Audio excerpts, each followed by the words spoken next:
There we go. Had to push a few of the right buttons, and I think we're officially live. Good. Yes.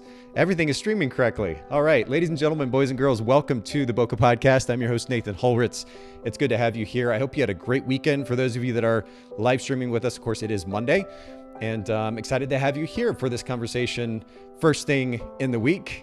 And we're actually, this is going to be a really, really interesting conversation. I'm going to introduce our brand new guest here in just a second. For those of you that are live streaming with us, and I appreciate you, those of you who have already logged on and joined us today, don't be shy. Join in the conversation as we go through this conversation with our guest. Ask questions. You can comment if you want to give us a hard time, send us funny emojis. You can totally do that too. But please take advantage of this opportunity to join in the conversation. And then for those of you that are not live streaming, you're listening to the audio version of this after the fact, come join us sometime. If you follow us on Instagram at Boca Podcast, I'll pop that up on the screen for anybody who's live streaming. You can find out when the upcoming live streams are, and we're doing 1 to 2 a week. And you can keep up with the schedule there on Instagram at Boca Podcast. All right. Enough of the introduction. I want to introduce our brand new guest here with me today. Meg McMillan is here with me. Meg, thank you so much for coming to hang out. We made this happen. We worked through all the technical issues, and I think we're officially live. Hi, Nathan. Thank you so much. If anybody knows me, they know I have technical issues sometimes. It's a block I'm working through, so I appreciate your patience. Oh, it's all good. We worked through it, and I think the audio sounds actually really, really good. It's not very often that I have guests on the show that actually have a dedicated mic, so we've got some good audio. And I said this to you before, but don't hesitate, be shy, own this conversation, speak up really loud so everybody can hear. And we're going to actually get into an interesting conversation today.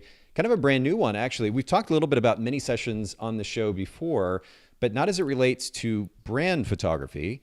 And not only that, we're going to be talking about how to do a 5-figure brand mini session day, which is pretty exciting as well. So we're going to get into all of that. Meg, will you introduce yourself first to our listeners? Just a brief introduction of yourself and your brand so that we can get to know you a little bit. Yeah, so I'm Meg. I am a brand photographer based out of sunny San Diego, and I have worked with over 300 entrepreneurs to help them feel confident on and off the camera. I specialize with creating captivating content for coaches, course creators, so they can show up online with more ease. And I'm also really passionate about educating photographers and helping them build and scale their business so they can flourish in their life. When I'm not behind the camera, I am a boy mom of two boys under 2 years old. So life's a little crazy around here. Yeah. And I love margaritas, love traveling with my husband, and living room dance parties. Okay. So I forget about all the other conversation. Let's talk margaritas for just a second. Yeah. Favorite kind of tequila for your margaritas? You know, for margaritas, since it's mixing, if I'm not sipping the tequila, like one of my favorites that's really affordable is Espolón. Okay. Super easy, very affordable. See, I'm going to have to take notes here now. Espolón. Okay. Yeah, Espolón. Okay, so if you're sipping tequila, what's your preference? If I'm sipping tequila, you know, this is so funny because I have so many tequila bottles and I can like visualize the bottle, but I don't know the name. Like there's a black bottle we have that I love. Yeah. So maybe I'll have to like post that later in the Facebook group for people if they want to know. Please do. Oh yeah. I mean, this is a very important conversation, by the way, on a Monday at around noon, or depending on where you are, maybe even Monday morning. But have you had Casamigos yet? Oh yeah, I like Casamigos. That's one of my go-tos. Thank you. I do like Casamigos. Yeah. I also love Mezcal, smoky. Do you? Okay. Margs. Mm-hmm. I have had very minimal experience with Mezcal, and so far I don't think I've had a good one because it tasted more like burnt tire rubber, and I was like, nah, not doing that. Yeah. So I need to find a better brand, I think. I absolutely love Casamigos. I'll send you a list. Okay. Oh, I will send you a list. I actually have a list in my phone because, like I said, I don't remember the names. So when I'm like out, I can reference that. All right. Great podcast. Thank you very much for joining us, everybody. Have a great day. All right. Job done. No, I'm just kidding. That's great. All right. Well, we'll have to come back to that and maybe get that list for future reference. Meg, I want to jump right into, actually, you know what, before we do jump into the conversation, just for anybody listening in who is not following you already, make sure if you go to, first of all, Meg Marie Photo, and for those of you that are live streaming, you can see this, of course, on the screen there in front of you. Meg Marie, MARIE photo.com is Meg's site. And then Instagram is Meg_Marie_photo. And we'll link to both of these in the show notes at bokehpodcast.com. And if we do scroll down just a little bit there below kind of the header video and imagery, ready to feel confident AF on camera and attract your soulmate clients. That's the kind of the question that Meg there is posing there to those potential clients. And Meg, not only are you an active photographer, but you're also working with photographers as well. And I guess to that end, let's just kind of jump into this conversation today, because I want to leverage your expertise and experience on how to go about doing these mini brand session days, and not just to do the mini brand session days, but then also to be able to bring in the kind of revenue that you're talking about, a $13,000 day. Let's just start first of all with the concept of mini sessions. Again, I've not really heard this idea of doing mini sessions as it relates to brand photography before. Family photography, it's been all the rage for the last, say, 4 or 5 years. How did you get into this with brand sessions? Yeah. Well, let me take you back a little bit. So my journey started in Taiwan about 5 years ago, maybe 6 now. I was teaching English with my husband, and I had no idea I was going to be a photographer. No idea I'd be sitting here with you today talking about this. But I bought my first Nikon camera because I wanted to capture my travels. Well, now I'm Canon, but I was Nikon. I'm just kidding. Hey, at least you started off strong. Yeah. No, and Nikon's great. I love Nikon. So bought my first camera, and I with the intention to just maybe make some travel blogs, take some travel photos. Of course, like many of our listeners, I fell in love with like the art of photography and just having that camera in my hand and capturing people. So when I came back from Taiwan, I went all in on my business and I just dove in heart first. I said, I'm going to do this. And of course, I was following so many like wedding educators at the time, right? And I'm like, oh, so I guess you do weddings to make a successful brand photography or photography business. And brand photography wasn't even in my radar. Like I thought I would be a wedding photographer. And then my best friend had a marketing business. And one day she said, Meg, will you take some photos like for my website and Instagram? I'm like, sure, that sounds fun. So at that time I had no prep and planning process or client experience. I just showed up with my camera. 3-4 hours later, we're sitting there, drinking wine after going to like 3 or 4 places around the city. And I was like, this was so much fun. Like I loved this. And literally that single photo shoot, just her business took off, my business took off. Wow. And I just started getting a lot of clients who saw those photos and wanted them too. So I say this because brand photography found me, and then I started transitioning to just brand photography and moving away from like family and weddings. And for the mini session days, I was really craving to serve more clients. I'd gotten really busy in those first couple years, and offering mini session days was a way I could serve more clients who maybe didn't have the budget for full days. At that time, I was only offering full day branding sessions, and I wanted to serve more people. And so this was a way to do it. Okay, so I love that you've introduced us even to the idea, and you make a good point. It's really a whole conversation for another day, but you make an interesting point about different people's budgets. I know in the wedding photography world, there's been this obsession, or there was anyway, for so many years over reaching out to the high-end client, right? Where you have a client that'll spend $3,000 to $5,000 to $7,000 to $10,000 for a wedding. And that's wonderful if you can build your business to get to that place. But the reality is there's a massive, massive segment of the market that can't afford that. Or when it comes to portrait photography, spending $500 or $750 or $1,000 in a portrait session, not feasible for a lot of people. So creating an avenue, a vehicle through which clients who may not be able to afford the premium still be able to afford your photography, and you still walk away super profitable, I think is a really fascinating conversation. I just wanted to kind of throw that out there and highlight it for everybody. I'm glad that you bring it up. But that is a great segue then to my next kind of point and question, which is we've titled this today the $13,000 brand mini session day. And that's super appealing. And it's like make 6 figures in your business, like these titles that we throw out there. But I want to be very clear that for our audience, that we're not just kind of throwing words out there for the sake of clickbait, that this is legitimate. And I'd love for you just to break down very quickly how you go about pulling a $13,000 revenue day from brand mini sessions. Yeah. So the first thing I want to say is I did not start with a $13,000 mini session day. It's so funny. Right before a call, I went into my honey book and I'm like, how much was my first mini session day? Because I can't remember. Guess how much it was? Just take a guess. $300. $97. So Oh, wow. I started Okay. charging and I didn't even remember that until this morning. I'm like, whoa. I started charging $97, like the first brand mini session day I offered. And that was the investment, right? And now this was in 2018. So 4 years later, I'm now charging $1,000 for the investment to work with me on a mini session day. And we're Wow. going to, I know we're going to dive deep into the conversation today about why I can charge that. And, I'm really confident I bring the value with that number.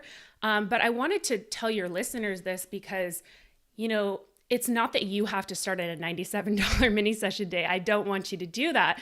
I really believe if you do things right and you're listening to conversations like this and resources like this podcast and you're learning from people who have been there before you, you can really collapse time and you can charge higher, from the start. I just share this because it has been a journey. I think people can look at me and say, oh, she can charge that. But no, I started charging $97. Sure. But in my mind, like I already had decided I am a six-figure business owner before I ever was. Like I made that decision that this is possible for me and I'm going to get there. So I just wanted to encourage your listeners, like it's possible for them too. Yeah. Well, it's possible. And again, this is a conversation we could probably just spend half an hour on just on its own, kind of this part of the conversation. I'm glad, first of all, that you're willing to be transparent and share that you started with a $97 fee. You've moved to a $1,000 fee. So you're actually charging a premium, even doing them as many sessions. But it also begs the kind of the commentary, which is that there is a pretty big span between that $97 and $1,000. And it's great that you set out to be a six-figure photographer, but for anybody who's just starting their business, let's say, or trying to build to the next level, they might be really happy to walk away with a $1,000 day or a $2,000 day, much more, certainly at $13,000. But there's no reason why we can't start somewhere and then build from that if that opportunity presents itself, right? Yeah, absolutely. Like it's all about just starting where you feel confident. And I think I didn't answer your question fully. I was just going to say, like, I know we're going to get into this, but so I charge $1,000 for 10 clients on a mini session day. And I also do upgrades. So they can add extra photos. They can add reels to their photography days. Okay. And we're going to get into that more, but that's like how I actually tangibly reach that number. Okay, well, yeah, and let's, again, a great segue. Let's kind of get into the nitty gritty, and we're going to break this down into three major components. We're talking about, first of all, before we even get to the session itself, we've got to be able to market the session, right? So let's talk about this idea of promotion of the mini sessions. And you told me ahead of time, you've got kind of 5 key components that make up these marketing efforts for the mini sessions. Can you walk us through those? I'm going to take some notes, and I hope our listeners and viewers will do the same thing. Go ahead and launch into that, if you will. Yeah. So I want to talk about first, social media, Instagram Reels. They're so hot right now. And I absolutely leverage Instagram and social media to promote the mini sessions. And one thing that's been super helpful is just creating systems around your marketing and launching these sessions that are going to support you. So I launch one a quarter and I actually reuse a lot of the same content to launch. I reuse sometimes the same captions, or I'm sharing old Instagram reels or posts that I was promoting the mini session into my stories. I also create story graphics in Canva. So just using social media. And I think where people go wrong is they'll, maybe talk about it once or twice leading up to it. No, like you should be talking about it every single day, getting really excited until it's full on social media and just, creating that buzz. So that's number one. Okay. And I'm glad that you highlight Canva too. We've been using Canva, and Jill, who heads up our social media digital marketing for the various brands in particular, uses Canva quite a bit. And for those who are a little bit overwhelmed at creating content, even creating reels, Canva makes it so easy to jump into that effort because they have so many templates to pull from that you can then drag and drop your image or video content into, modify quickly, and export as a finished piece. It's so user-friendly. It's wonderful. Yeah. Or you can also, outsource that. You can have Also. your VA, say, here's all the information of what's included and the mini session. And can you make some really cool like story graphics that I can share about it? Okay. Very, very good. Okay. So the first step, and I'm taking notes. I'm just looking here. The first step then is that Instagram and ultimately social media preference or presence. And I know that in and of itself could probably be a podcast episode, but we're going to keep going because there are a lot of steps here. Take us to the second step. Yeah, definitely. So part of that is like, also when you are, the other step is utilizing your email list. Hopefully your listeners have that going, whether you have 10 clients on there or 100 clients you've worked with before. Your past clients are the best people to sell these mini sessions to. You know, they already know your brand, they're invested in you.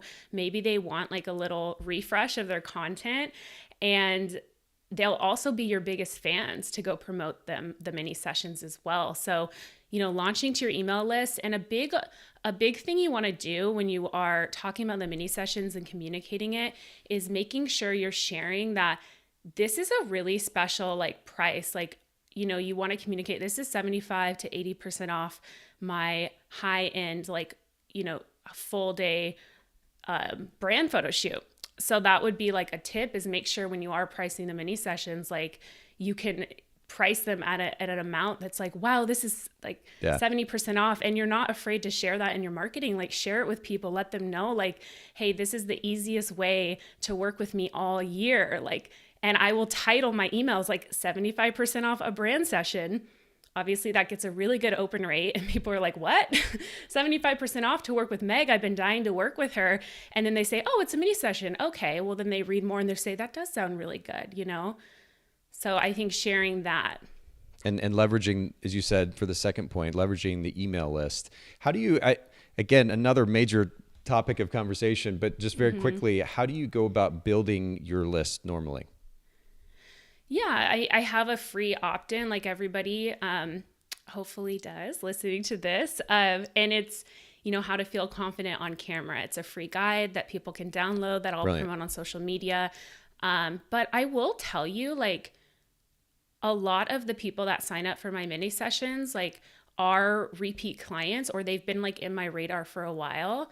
And again, I didn't start that way, right? I just started with a few people in the beginning and just built from there. But now, like, when I launch these to my email list, they're really excited. They want to grab their spots right away before they fill up. And Well, you talk about something like an opt-in. If I'm really honest with you, that approach to marketing over the years has really turned me off, because a lot of times photographers or other business owners are, I guess, using those opt-in marketing methods in a way that just feels very sleazy and inauthentic, honestly. And I guess ultimately a lot of that has to do with the fact that their opt-in doesn't add, at least it doesn't give off a sense of genuine value. When I hear an opt-in like how to feel confident in front of the camera, I'm a photographer and been in the photography industry now for 20 years. I'm curious. I'm genuinely curious. Like, what can you share with me that will enable me to be a little bit more confident in front of the camera? I'm in front of the camera all the time for our marketing content, for the podcast, all of this stuff. But I'd love some tips and tricks, and I'd actually feel like I'm getting something from that. So knowing what your target market wants, what is valuable to them, and then offering them something that, even if they never work with you, they walk away with some genuinely valuable content, I think is a really great approach. Yeah, absolutely. Like, it's great to give them value. That's what we want, right? We want to give them a little taste of what it's going to be like working with you. And hopefully that experience is more valuable than you could even describe, you know, in an email. So, and people know me for that. That's part of my like brand positioning statement, right? And my brand promise is I help you feel confident. So that's weaved throughout all of my branding. People know, like, when they work with Meg, they're going to feel confident on camera, and they want that. That's cool. That's cool. Okay, well, let's keep going, because I know we have tons of content to get through here. So first of all, utilizing Instagram, ultimately social media. Number 2 in the marketing effort, utilizing your email list. What's number 3? So number 3 is a really cool one that I've tried that was really fun the last time I did it. And it's a mini session giveaway. And the way I actually launched this and created a lot of buzz and hype around my last mini session launch, I actually invited my past clients to send over a 15 to 30 second video testimonial about what the experience was like working with me. Yep. And Oh my gosh, I was blown away. I got like 9 video testimonials. Like, how valuable is that for my business? And obviously, like the giveaway part was like, I'm gonna, draw a random winner from whoever enters to win a free mini session spot on my upcoming mini session day. So this was really awesome. And 2 of the women who didn't actually win, who entered the contest, ended up booking the mini session anyways. So that was just like such a fun way to market it. And even if you don't have a huge client list right now, what you could do is just do a mini session giveaway. We hear this in the wedding photography industry of like engagement giveaways. Why not give 1 spot for your mini session away to really get like the buzz going and the algorithm working in your favor? When people see that giveaway, they're going to want to enter, right? And then are you putting those videos, or have you put those videos in your website? Do you use them in your, how do you actually leverage those? Well, I'm planning to leverage them because they're incredible. So as I got them in, I just posted them on my stories and tagged the client and said, thank you. But I would love to use, like, turn each one into a reel. Like, that's definitely on my list. I'm finishing my maternity leave right now from baby number 2. So I've been like a little slacking on marketing, but we won't judge you too much. Yeah. All right. So we got number 3 is that mini session giveaway. And that's actually a really great idea. In fact, we did something very similar a number of years ago at my editing company, Photographers Edit, and asked for testimonials and created a contest around it, and ultimately gave away a vacation to Mexico. It was so much fun. But the content that we got from that was quite incredible. And so it's a really great idea for a contest. Let's go to number 4. Yeah, that's so incredible. So the other one I want you to do is encourage your clients as they book, as you get 1 person booking the mini session, 2 people booking the mini session. Part of my workflow email templates I have built in is to encourage them to refer people to the mini session day. And when they do that, I actually double their photos. So they get 10 photos included on a mini session day with the option to buy more. But if they refer someone, I double the photos to 20 included. So I really, the last time I did this, I got someone who referred 2 people. So that was 3 of my spots filled just by her referral. That's awesome. And they got some extra photos to boot. Even better. Yeah. Bonus. Yeah. All right. And then before we keep going, we're going to actually get into the workflow of this. Talk to us about the 5th idea or approach that photographers should use in their marketing efforts. Yeah. So this one is more of an idea. I think like a lot of times I see a lot of like fluffy content for mini sessions being put out there where it's like, okay, it's mini session day. Here's what's included. Like, you get this much time with me, this many photos, and here's where it's at. Book your session. But like, it's not really going into like, why is this valuable for them? Like, why do they really need this now? Like, why is this perfect for me as your ideal client? So really just getting in touch with your soulmate client and what she or he really needs at that time and marketing it that way. So I'll give you an example. Like this last mini session day I really am focused on like course creators and like coaches, who have an online business, who need content for sales pages. And I talked about that in the marketing. I said like, what would it feel like to have fresh content you're excited to share, in your marketing efforts for Black Friday coming up? Like, why not just get some new content so you don't have to worry about that part? You can save time and energy. You don't have to hunt through your phone for photos. Like, I'm really painting the picture. It's more than just 10 photos. Like, this is going to save you time. You're going to feel so much more confident to show up online. Like, I want photographers to really start to create more high value content like that for their clients and really dig into like, what are the benefits? Like, what are those internal, external desires your client really wants beyond just like a few photos for their website? Don't just be fluffy. I liked the word fluffy. Don't be fluffy. But yeah, in all seriousness, speaking very specifically to the value, and again, like we were talking about earlier as well, understanding what the target market's needs and desires are enables us then to speak specifically to that rather than just putting out some pretty pictures and say, come have a photo session. Yeah. Totally. Like really get in touch and get excited. It's all about your energy. If I had a 6th tip, this would be it. It's about your energy, like behind you, really being excited about this mini session day and talking on stories if you can, or just like being excited through your emails and content you're putting out there and telling people, woo, 3 people already booked. I cannot wait to capture you on the day. I have 3 spots left, DM me or click this link if you want a spot. Brilliant. Bring the energy. I like that too. Yeah. There's something, I'm like a kid, I guess, but even like anytime I have even just a basic conversation with somebody, whether it's here on the podcast or, at Walmart or wherever it might be, if that person engages me with a sense of excitement and then also a sense of genuine curiosity, I feel like $1 million, because it's so rare that you actually get to interact with somebody who brings that kind of energy to an interaction. And that also can translate to sales and marketing effort. So that's a great tip to keep in mind. We got a 6th and bonus step there, but let's keep going because we have limited time and we've got a lot more content to get through. So we jump from the marketing component of these brand mini session days and we get into the workflow. And when we're juggling multiple sessions, in this case, I think you were talking about 10 sessions in a day. That's a lot to manage in one day. It's tough enough to make sure that one session goes well. Now you're going to cram 5, 6, 7, 8, 10 sessions into one day. The logistics are super important.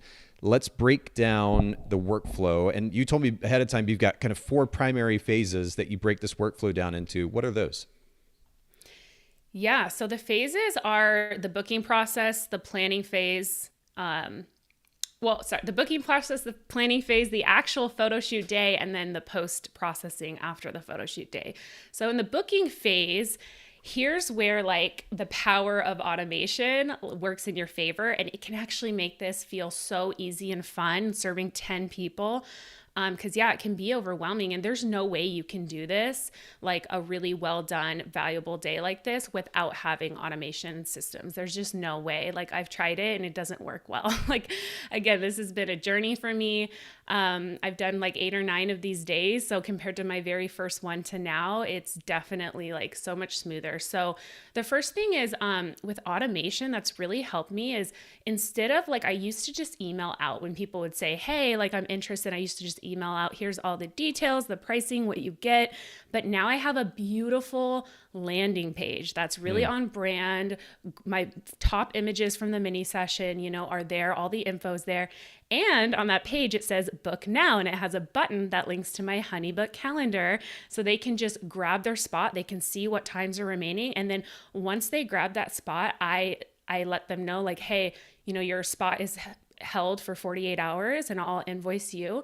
And I'll hold it for 48 hours until you pay the invoice. So all of that is automated. The entire booking process is automated now. Yeah, it's really amazing. And it should go without saying in 2022 that we have access to incredible tools like HoneyBook that are relatively inexpensive for the amount of leverage that they give us, the efficiency in workflow, the automation that you were talking about that allows us to function more like 3 or 4 people rather than the sole proprietor that we are in most cases.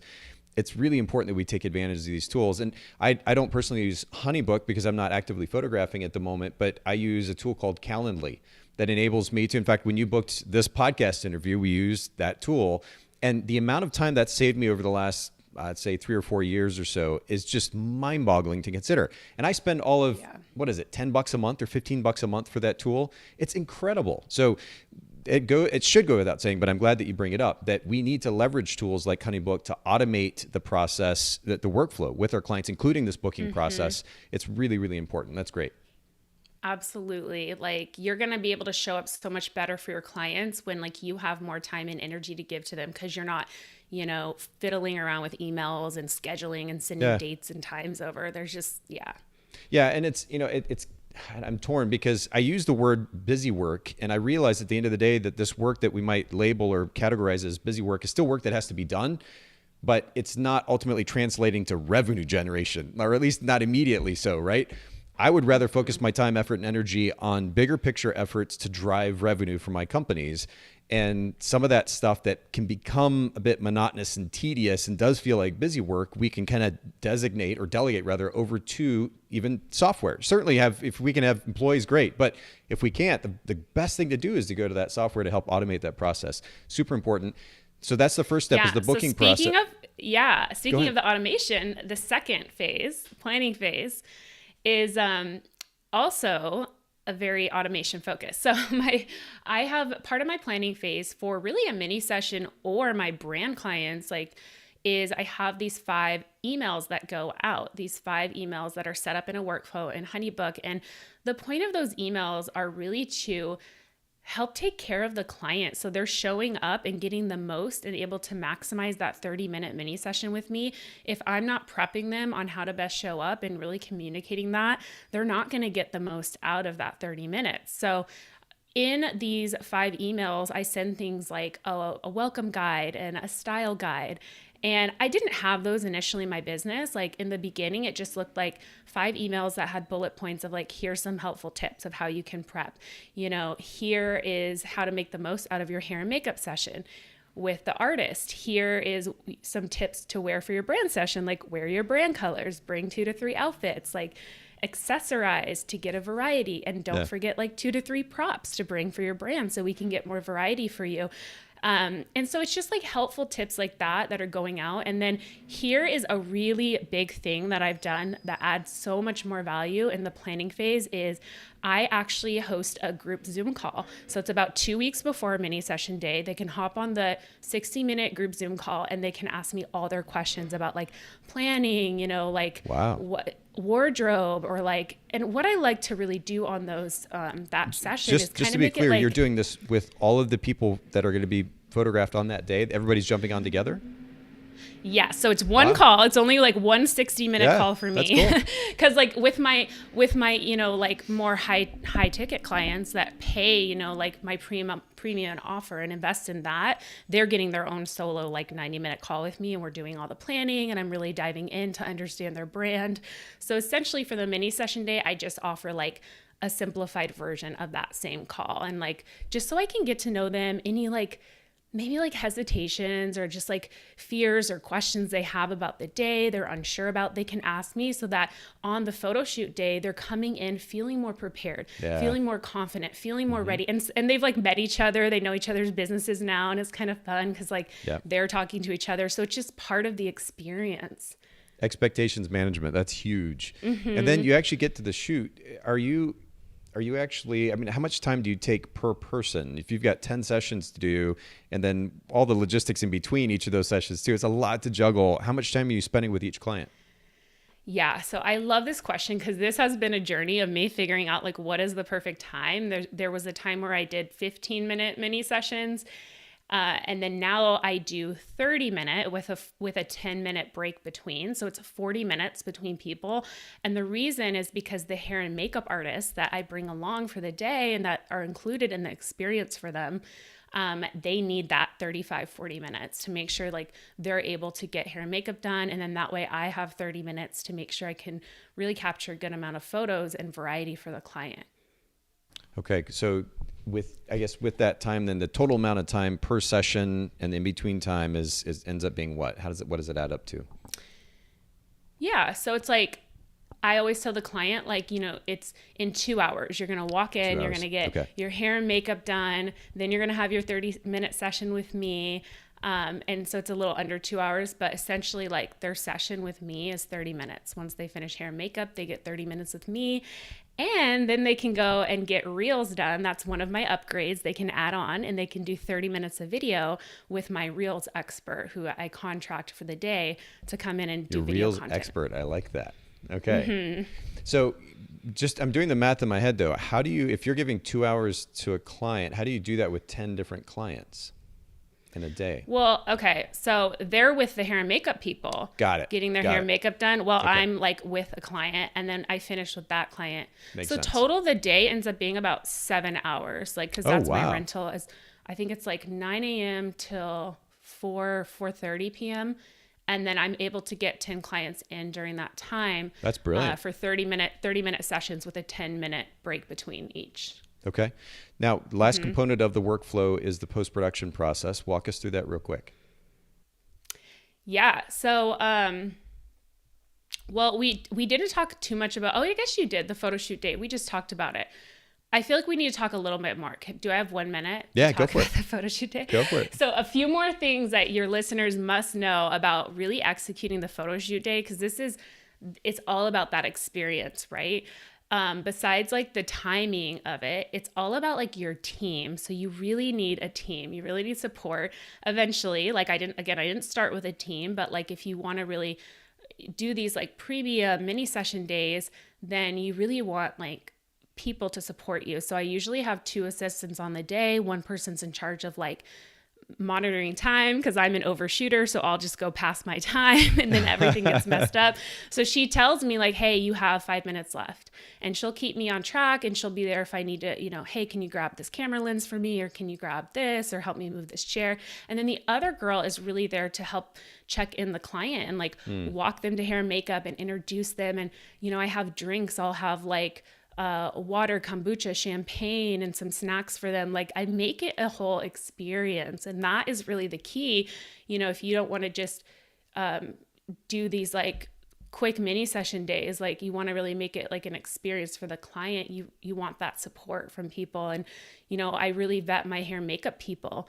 Like I make sure I get the best of the best, and I'm investing in that. That's part of my expenses and costs for the day. And I'm making sure like they're going to feel really taken care of. It's people that have great high vibe energy for the day and are supporting the client right when they walk in the door.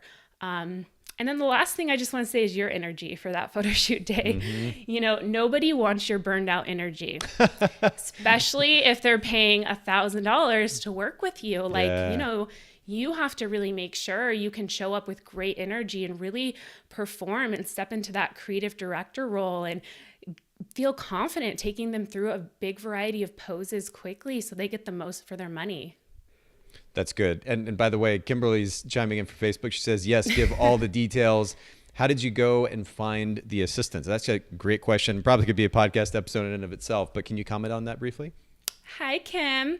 Yeah. So it's so funny. Like the assistants I've worked with have come through referrals, to be honest with you. Like the 2 that helped me on the past mini session day were, one is a VA who's worked with me a while, and she came from another business owner who highly recommended her. And then she actually found my other assistant through networking. And, for me, it's all about like the energy of the person. That's what's most important, is that they're matching my energy, and they're going to be in a really good, they're just going to be positive and uplifting, and they're not going to stress the client out. I want this to be a really smooth experience for the client. Yeah, that's huge. And it really can be tough to find just the right people. And like I said, that could be a whole podcast episode in and of itself, but I appreciate you taking a little bit of time to comment. And thanks, Kim, for chiming in. And for the rest of you who are live streaming, don't be shy. Ask questions, comment along the way as well. We've got a little bit more to cover here. Yeah. The post-production process, let's comment on that, and then we'll talk about making this a profitable session. What are your thoughts and recommendations regarding post-production? Yeah. So the big thing with post-production is, one, it's really important for me to make my clients feel special and give them a sneak peek, 2 to 3 bonus images, share them on social media, tag the client. And this is building momentum for the next mini session day launch, right? And then also I absolutely invest in an editor who helps me with culling and editing, especially on a mini session day, because my goal is always to sell the full gallery.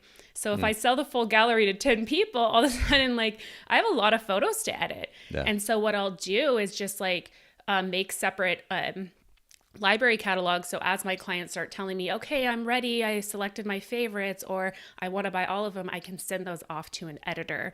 And the last thing is just like making sure to send a feedback survey and a review request. This is really important to my client experience, is to always be getting feedback so I can be improving. There's a lot of changes I've made to my mini session day, and it's because of client feedback of how to make it better.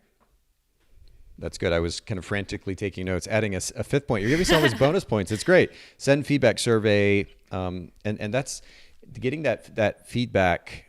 Man, I found so much value in this, and having, whether it's individual conversations or just kind of survey responses, and being able to look at the feedback and suggestions and ideas from our clients over the years has been super, super helpful. Cannot recommend that enough. Again, it seems like one of those things that goes without saying, but I think photographers, it's easy to get kind of overwhelmed with all the different moving parts in our business and forget to do something like that can be so, so valuable. We kind of get stuck on what it is that we want to do and what we think should be done. And at the end of the day, we're supposed to be serving the end client. we need to find out what they want and what they think, and getting that feedback is absolutely invaluable. So that's good. Yeah, and I even encourage them like, hey, can you give me feedback on if you got your hair and makeup done? I'm not going to share this with the artist. This is just for me to know for future. And like, I always get feedback on my team, the people that are working with me too. Like, I want to know what the client thought. Yeah, no, that's really, really good. Okay, so I want to jump into the last section here, and that has to do with making this a profitable mini session day. We go from marketing it to getting through the shoot. At the end of the day, though, we can talk about bringing in revenue. If it's not profitable, if we're not actually putting money in the bank at the end of the day, it doesn't necessarily matter, right? So let's talk about how to go about that process. And yet again, I know I think you mentioned to me 5 big ideas that photographers should consider in this effort to create a profitable mini session day. Walk us through those, if you will. Yeah. So excuse me one moment. Okay. So the number one thing is just to start small. Like I said, my first day was $97 a mini session. I did not invest in a styled location. That was included. I did not invest in hair and makeup for them. That was included. None of that was included. Like, I went to a park. I did it for free. Like, I started really small. But when you are ready to really invest and make this an experience so that you can charge more than the average mini session out there, you want to invest in like a beautiful style location and hair and makeup for them, and just include that and make it an all-inclusive. And so with that, you really want to keep your hard costs to about like 20 to 30%. So make sure you're staying under like 20 to 30% of the actual like revenue you're going to generate from filling all your spots. So whether you have 6 spots for the day or 10 spots, you want to keep those costs to that level. That makes sense. Okay, so start small, just generally speaking. I think that's good to keep in mind. Also encouraging to people that are just getting started. But then secondly, keep hard costs at 20 to 30%. Math is not necessarily the strong suit of many photography business owners. It was one of my biggest weaknesses for so many years as a business owner. How do you recommend photographers go about establishing that 20 to 30% estimate in order to come out on top in the end? Yeah. So when I'm launching anything, I have like a good, better, best goal, right? So my good goal would be, hey, I really want to fill 6 spots. That would be amazing. So like, I'm going to base all my numbers off of just filling 6 spots and estimating, but my better goal is 8 spots. And my best goal, my max capacity, would be filling all 10 spots. So I really like to set that good, good, better, best goal. And you can get a good estimate from there. Okay, fair enough. So start small. Number 2, keep hard costs to 20 to 30% maximum. Yep. Take us to the third point. Be careful with how much you give. So this is a mistake I see photographers making on mini session days specifically, is giving too many photos, giving too much away for the sneak peek, going over time, and then things run behind, and then it's not a smooth experience for the client. We really have to have these boundaries. And I only include 10 photos with that $1,000 investment. But what that does, and I still give them 2 to 3 sneak peeks as a bonus. But what that does is that, if I'm really confident I can capture way more amazing photos than that. So the clients end up purchasing typically the full gallery or extra photos. Like, just as an example, my last mini session day, 9 out of 10 clients either bought the full gallery after they added that on, or they got extra photos. So that was just more revenue. And that's because I didn't overgive. I didn't give them 20 when I promised them 10. Yeah, this has been a trend for years now in the industry. I guess really since we moved into the digital photography era, but the amount of images that photographers are delivering to the clients, while I think the intention is wonderful, right? Let's just be super generous, give them hundreds, thousands of images even in some cases, especially for weddings. But it seems to do a number of things, one of which is to diminish the value of the individual image. And then 2, it certainly kind of diminishes the opportunity to be able to upsell, to make a little bit more money in the end. And while I know some photographers just are not of that business mindset, those that actually want to build a sustainable business that is going to continue to grow should be thinking that way. And so giving them the best of the best of the best and guaranteeing only a certain amount then leverages this scenario where, or it gives them the opportunity, I should say, in this scenario, to be able to potentially upsell and the best of both worlds, to even give them a little bit extra that they weren't expecting, which I think is really great. Starting with 10, you know that you're going to have way more than that. So you have the ability then to be able to upsell or potentially even just surprise them and give them a little extra bonus gift. I think that's cool. Yeah. Very good. Okay. So number one, start small. Number two, keep hard costs to 20 to 30%. And number three is be careful how much you give. What's number four? Yeah. So number four is on a mini session day. It's really important if you want to sell those extra photos and really be very, maximize your profits. You want to capture variety, and a brand client loves variety. Like if there's a great photo, get the vertical, get the horizontal ones, then they'll get both. Get different crops, come in and get some prop photos, give them a variety of expressions, really cue them to do a couple different expressions. If you're like, oh, this is a beautiful photo, let's try like a fun one, like where you're just like looking up, thinking. And this is part of like being a brand photographer, knowing what they need for their business. But yeah, variety is everything. So the quicker and like more confident you can get at posing your clients and flowing through different poses, the more profitable you'll be. And I've seen this happen with myself, over doing mini session days. The better I get, the more photos they love, the more they buy. So when you're doing these sessions with the relatively short amount of time that you have, are you staying in one location and just kind of moving to different backgrounds? And as you said, adding props as well. Is that how you get some of that variety? Yes. Thank you for reminding me like the different backgrounds. So I invest in a location like a styled home. I typically do a styled home that has so many different varieties. So we'll get a few at the dining table, then in the kitchen, in the living room, with the backyard. So this allows it to be a way more value for the client to get that variety. Okay. That's interesting. Okay. Styled home. Are you like, how do you go about finding a styled home? What does that mean? Yeah. So in the brand photography industry, there are lots of resources for this. So peerspace.com is a big one, Peerspace, and people rent their homes, their offices, their networking, co-working places. And you can rent it by the hour for photo shoots. And also there's Home Studio List. That's another big one. Those are my top two that I will rent from. Awesome. We'll link to those resources in the show notes at bokehpodcast.com for anybody who's listening in, viewing. Okay, so capture variety, and then take us to the fifth point here for maximizing profit. Yeah, I would just say to all the photographers listening, please stop crowdsourcing your pricing. So I see a lot of photographers doing this, and I'm guilty of it too, is when you're just like unsure what to charge and you start comparing yourself to other photographers or posting in Facebook groups like, help, what should I charge for this? I'm a new brand photographer, so you tell me what to charge. And I think this is just so dangerous because, with pricing, I'm a business coach. I love mentoring photographers, but I will never tell you what to charge. You have to really feel what is in alignment for you, because the price needs to be something you're really confident in, that you can over deliver the heck out of that price. Like the client's going to get way more than that for the value, but it has to be something that at the end of the day, like you're feeling taken care of too. If you're too low and you're not able to pay yourself and your family well, like why are you doing this? That's just a hobby.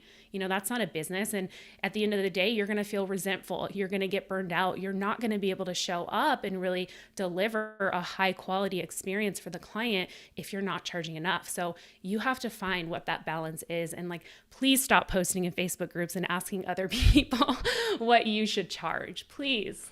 Where do you think that question comes from? Like, what's the psychology behind that tendency, do you think? I mean, it's all money mindset. I think it's all just like partly money mindset. And I would also say just like comparing yourself with other photographers. So one thing one of my very first photography mentors told me is he said, comparison is the thief of joy. So it's so easy to like, in our world, in our digital world, and listening to podcasts like this, you hear me say, oh, I charge $1,000. It's so easy for you to just like compare yourself and say, oh, well, I should be charging that. But if you don't feel good about it, at the end of the day, you're not going to be able to sell it. There's going to be a disconnect. So I think that's where it comes from, is just comparing each other and just not being really confident in your own value and what you have to offer. Yeah, I would agree. Do you think, I'm also wondering though, if there is a lack of understanding in just basic business principles too, and even market awareness, because we can talk all day long about how we feel, whether it's about ourselves or whatever the idea of being in alignment means. a lot of those concepts are kind of nebulous, to be honest, though. And I've heard a lot of conversation around that in the industry. And you used the word fluffy earlier, and a lot of times it kind of comes off as fluffy because it is so nebulous. There's nothing very concrete about that. And then these photographers who have no business background are like, I'm supposed to do this thing that's within my quote unquote alignment, but I don't really know what that means. And now I have nothing tangible to grab a hold of and make sense of all of this. And if we start with, as you pointed out earlier, Meg, number one, just what your basic needs are. Like how much money do you need to pay the bills, and maybe put a little bit of money in savings account, and if need be, go on a vacation or two this year, whatever the actual financial needs and goals are, starting there. And then also understanding the marketplace. Again, I go back to the thing that I alluded to earlier. There's this obsession for the longest time and still really by wedding photographers in particular about reaching the high-end bride. But if you look at the market data, as I've seen, it's been very consistent now for years. It's only about 20% of the marketplace that can afford $2,000 to say $10,000 and above for wedding photography. So there's this massive, massive segment of the marketplace. Everybody's talking about high-end wedding photography. But if you actually are aware of the market data and what people actually can afford, we can talk all day long about what we like as wedding photographers, what we want to charge, but what people can actually afford, that opens up a whole massive door of opportunity for photographers to go a different direction with their pricing. So I'm just wondering if there's a little bit of a lack of, I know I said a lot of things there. I think starting with the baseline of what you actually need financially as a family or an individual is number one, but two, also developing some level of awareness about how the market behaves, instead of just kind of randomly picking a number out of thin air. No, absolutely. I love that you called me out, because that was a little bit of a fluffy response. Oh, no. I wasn't trying to call you out at all. No. Though. You're right, because so there's this whole other side. I am very strategy focused. Like, I love working the numbers, and that's like another passion to me.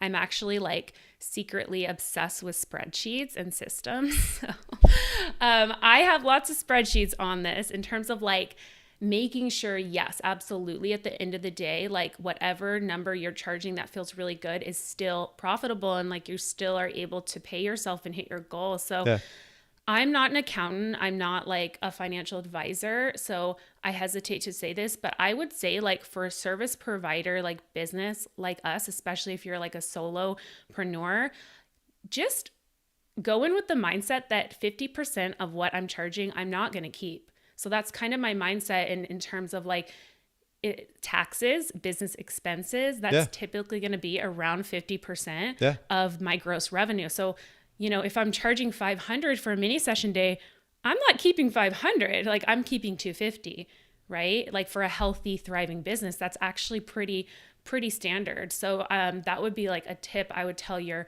audience, is just if you take 50% of what you're charging, does that feel good to you still?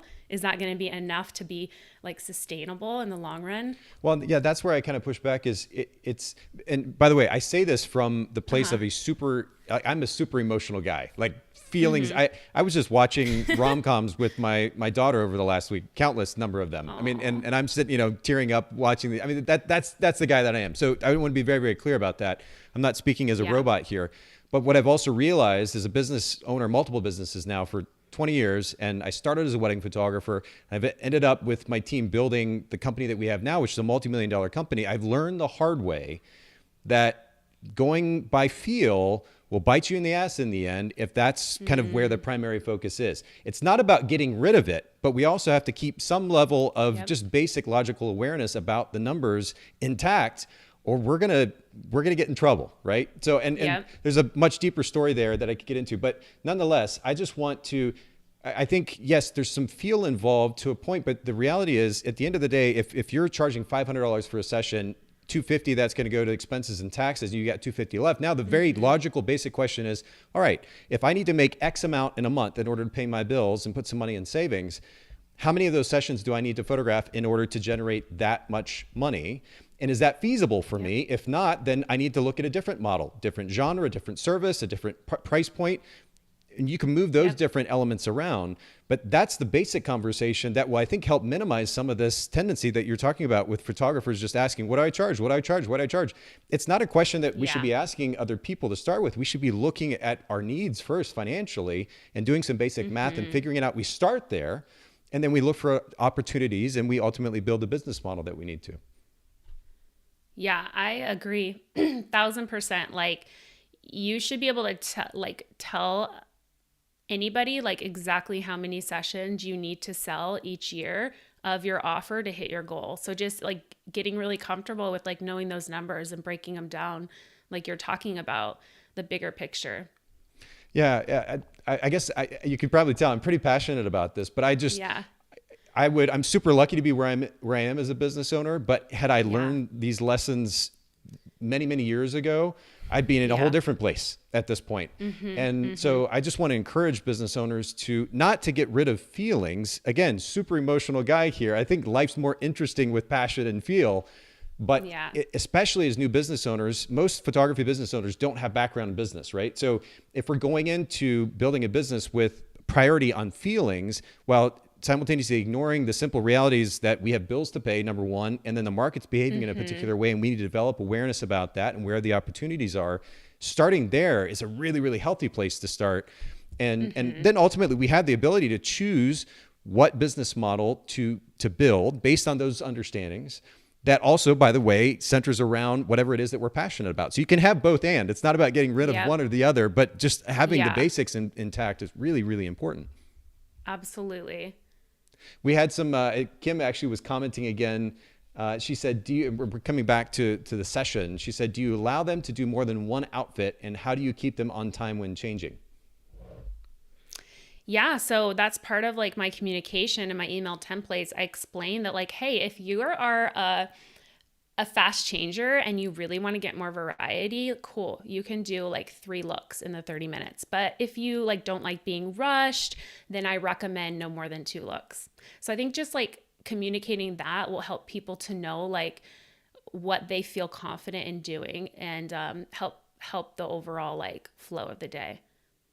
And a lot of that's setting the expectation ahead of time. You talked about sending those emails out. Is that some of what you're doing through those emails as well?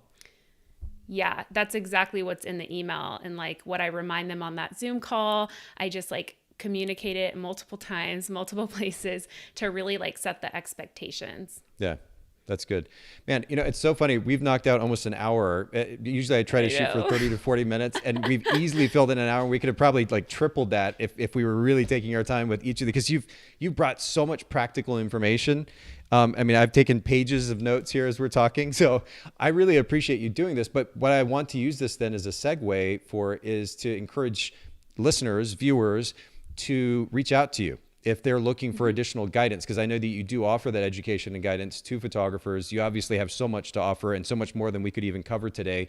Will you just share with our listeners and viewers just a little bit more about how they can reach out and learn more from you? Yeah, well, if you heard this today and anything resonated with you, please just send me a DM on Instagram, say hello, let me know you heard the episode and what was most valuable to you. I'd really appreciate that. And it's it's at Meg Marie Photo. I know Nathan will link that below.